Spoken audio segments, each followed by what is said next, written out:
On voyait des petits de 10, 11, 12 ans qui, l'hiver, boule de neige, les parents descendent du bus, bombarder les parents.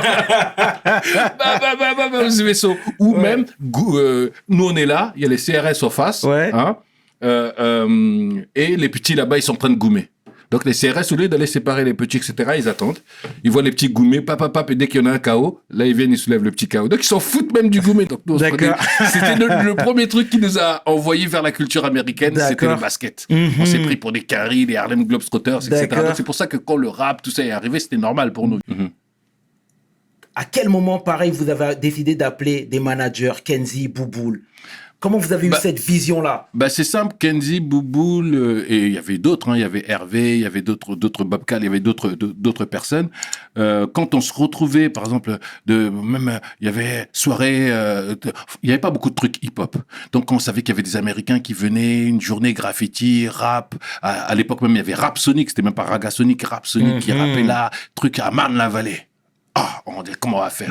On trichait dans le train, truc de Sarcelles, hein, les mineurs, aller jusqu'à Marne-la-Vallée, on se retrouvait au truc, on voyait les trucs, etc.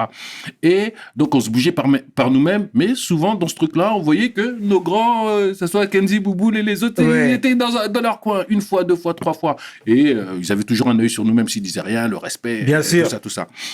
Donc, dès qu'on a commencé à se mettre en association, à 15 ans, on a créé l'association AMER. 15 ans. Ouais, c'était à la MJC, on avait la MJC, les Vignes Blanches. Voilà. Donc, on avait réussi à avoir notre salle, créer notre association, etc. Et on répétait tous les week-ends. Et on bossait avec Desch, donc on allait deux fois aider Desch, donc on partait de l'Auchère jusqu'à en bas de chez toi là-bas. Prendre Desch qui habitait à la secte, prendre les platines, les enceintes, les porter dans le bus. Déjà, moi, je suis dans un quartier où il y avait beaucoup de voleurs. Mon quartier, c'était un quartier, hein, où les mecs étaient en Lacoste de la tête aux pieds, etc. Je connais les mecs qui nous disaient, arrêtez vos trucs de rap, là, venez vous là avec nous. Non, c'est pas grave. Tu vois? Donc, quand on faisait ça, on croisait les bouboules, les trucs, ils écoutaient, ils nous suivaient déjà de loin, etc. Et après, dès qu'on a commencé un peu plus à on a fait notre premier concert aussi, c'était au Forum des Cholettes. Mythique. Tu vois, voilà. Et donc avec là, la fameuse photo. Voilà. Donc là, ça commençait à se mousser, etc. Et quand on a commencé à passer un peu à Radio Nova ou autre, on a commencé à se dire, bon, on est un peu tout seul. On a voulu de temps en temps toquer aux portes du hip-hop parisien. Il y avait un mouvement qui s'appelait Mouvement Authentique ou d'autres trucs. Mais non, on voulait participer au concert, etc. On se bouffait souvent des portes fermées.